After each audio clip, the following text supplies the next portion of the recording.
रिया आणि आशिषचा विवाह खूपच थाटामाटात पार पडला होता।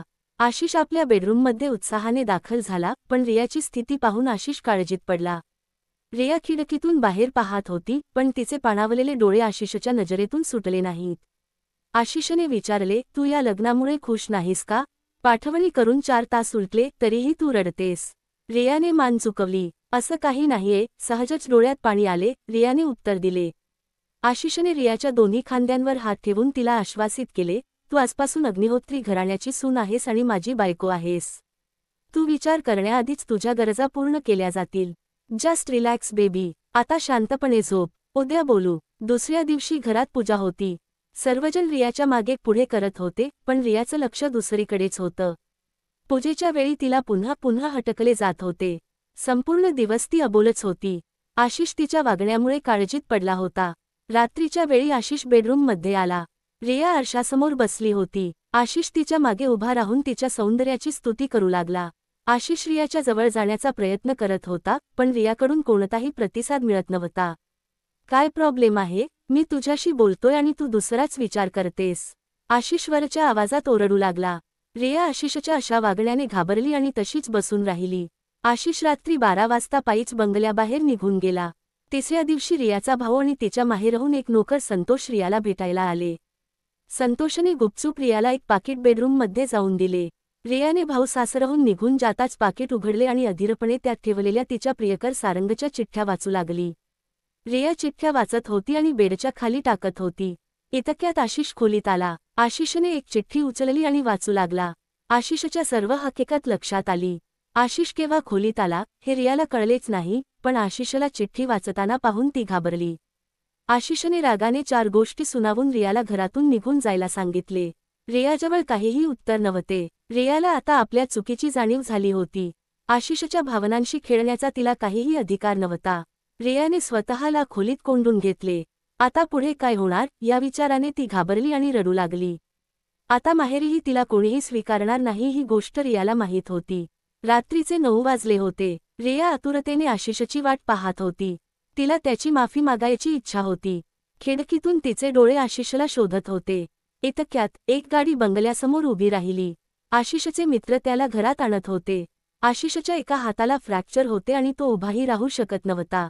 आशिषचे मित्र त्याला बेडरूममध्ये घेऊन आले। कुटुंबातील सर्व लोक खोलीत जमा झाले। काय झालं माझ्या मुलाला? कोणीतरी सांगा, मला भीती वाटते, रियाची सासू आशिषच्या मित्रांना विचारत होती। काही नाही आई, बस एक छोटेसा ॲक्सिडेंट झालंय। आपल्या मुलाचं नवीन लग्न झालंय, होतं असं कधी बायकोच्या आठवणीने। आता या निमित्ताने या दोघांना सोबत राहता येईल। जे होतं ते चांगल्यासाठी होतं आई। काय चांगल्यासाठी होतं? माझ्या मुलाचा हात मोडलाय, त्याच्या पायाला जखमा झाल्यात। रिया दुसरा शर्ट आण। किती रक्ताने माखले याचे शर्ट। हो आई। आशिषला तर रियाकडे पाहायचीही इच्छा नव्हती आणि रिया त्याच्या एका कटाक्षासाठी आसुसली होती। चला चला, आता सर्व खाली चला, थोडेसे काम वहिनीलाही करू द्या। सर्वजण बेडरूममधून बाहेर निघून गेले। रिया शर्ट घेऊन आली, पण आशिषने रागाने तोंड फिरवले।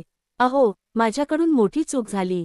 मला माहीत आहे, मी माफी मागण्याच्या लायकीची नाहीये, पण प्लीज मला माझी चूक सुधारण्याची संधी द्या। मला माफ करा, आता तुमच्याशिवाय मला या जगात कोणाचाही आधार नाहीये। तू लग्नापूर्वीच सर्व गोष्टी सांगितल्या असत्यास तर माझं आयुष्य बर्बाद झालं नसतं ना। काय बोलताय तुम्ही लोक? रिया, तू काही कामाची नाहीस। आण शर्ट इकडे, मलाच बदलावे लागेल। 1 कप आले घातलेली चहा घेऊन ये माझ्या मुलासाठी। दुसऱ्या दिवशी रिया पुन्हा शर्ट घेऊन आशिषच्या समोर उभी राहिली। तुला माझ्या मागे पुढे करण्याची काही गरज नाहीये। लवकर शर्ट बदल, तुला पाहायला शेजारी आलेत, आई आवाज देत होती। घाला ना प्लीज। रिया आशिषच्या जवळ जायला कचरत होती, पण आता तिला आपली चूक सुधारायची होती।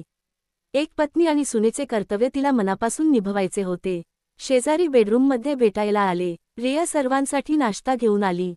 किती सुशील सून मिळाली आहे तुम्हाला अग्निहोत्री सर। ते तर आहेच, रिया आमची सून नाही, मुलगी आहे। रिया आता सर्वांसोबत छान मिळून मिसळून राहायची, परंतु तरीही आशिष आणि तिच्यामधील दुरावा संपत नव्हता। रात्रीचे 2 वाजले होते। घरातील सर्व लोक झोपले होते।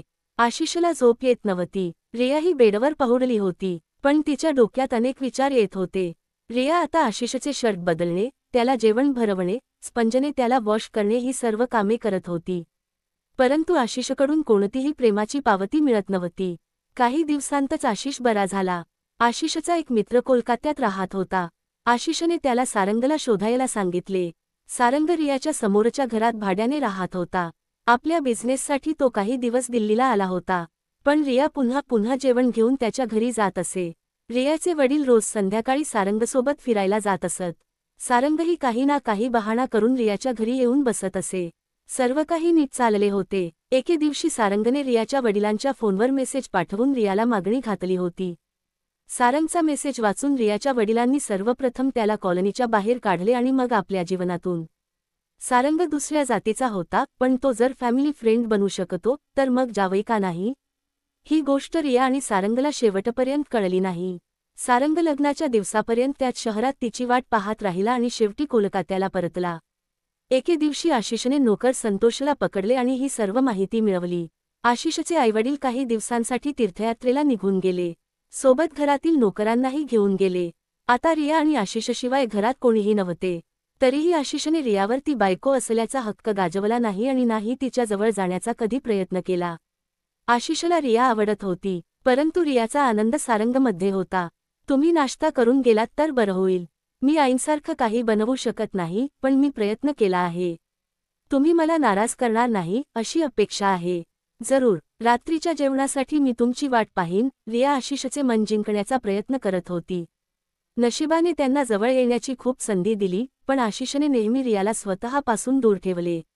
रियाने लग्न करून एक चूक केली होती, पण आशिषला आता दुसरी चूक करायची नव्हती.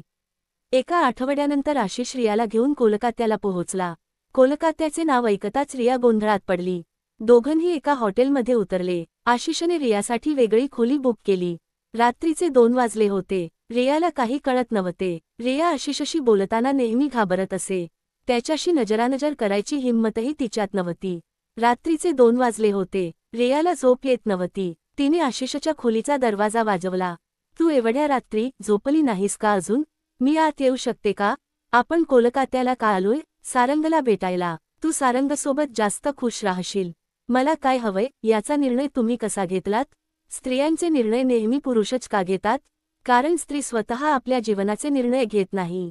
तू सारंगसोबत पळून जायला हवं होतं किंवा लग्नानंतर त्याला पूर्णपणे विसरायला हवं होतं, पण यातील एकही निर्णय तू घेतला नाहीस. एखाद्या मुलीने घाबरत संपूर्ण आयुष्य माझ्यासोबत काढावे हे मला मान्य नाही. माहेरी तुला जायचे नाहीये, त्यामुळे मी तुला सारंगकडे पाठवत आहे. मी तुम्हाला घाबरत नाहीये. माझ्यामुळे तुम्हाला जो त्रास झाला त्यामुळे मला स्वतःची लाज वाटते. एखाद्या मुलीसाठी एखाद्या अनोळखी व्यक्तीसोबत राहणे किती कठीण असते, जेव्हा त्याला ती आवडत नाही, हे तुम्हाला नाही कळणार. बहुतेक तुम्हाला माझ्यासारख्या उनाड मुलीसोबत आपले आयुष्य घालवायचे नाहीये, पण मला माझ्या जीवनसाथीच्या रूपात तुम्हालाच पाहायला आवडेल. सारंगवर माझे प्रेम होते, पण तो जीवनसाथीच्या रूपात कसा वागेल मला माहीत नाही.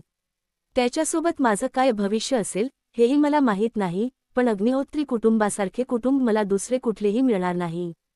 तू पूर्ण शुद्धीत आहेस का? हो, मी आज पहिल्यांदा माझ्या मनातील गोष्ट तुमच्याशी बोलते. जर मी तुमच्यासोबत राहिले तर मला माझ्या माहेरचे प्रेमही मिळत राहील. नेहमी आपल्या इच्छेनुसारच सर्व आपल्या आयुष्यात घडावे हे आवश्यक नाही. माझ्या वडिलांनी मोठ्या विश्वासाने माझा हात आपल्या हातात दिला आहे आणि ते कधी चुकीचे ठरू शकत नाहीत, या गोष्टीवर माझा विश्वास आहे. सारंग केवळ माझ्या घरासमोर राहत होता. त्याची फॅमिली, बिझनेस, मित्र याबाबत मला काहीही माहिती नाही. मला नाही ठाऊक की मी त्याच्यामागे एवढी वेडी का झाले होते. लग्न करण्यासाठी मुलाचे घराणे, उत्पन्नाची साधने या गोष्टीही महत्त्वाच्या असतात. तुमच्यासोबत राहिल्यानंतर तुमच्या चांगल्या गोष्टींनी माझे मन जिंकले आहे, त्यामुळे मला तुम्ही आवडू लागला आहात. याचा अर्थ आपल्याला आता पुन्हा दिल्लीला जावे लागेल. हो नक्कीच, मला मिसेस अग्निहोत्री बनल्याचा पूर्ण अभिमान आहे. स्टोरी आवडल्यास लाईक करा, शेअर करा आणि आपल्या चॅनेलला सबस्क्राईब करा.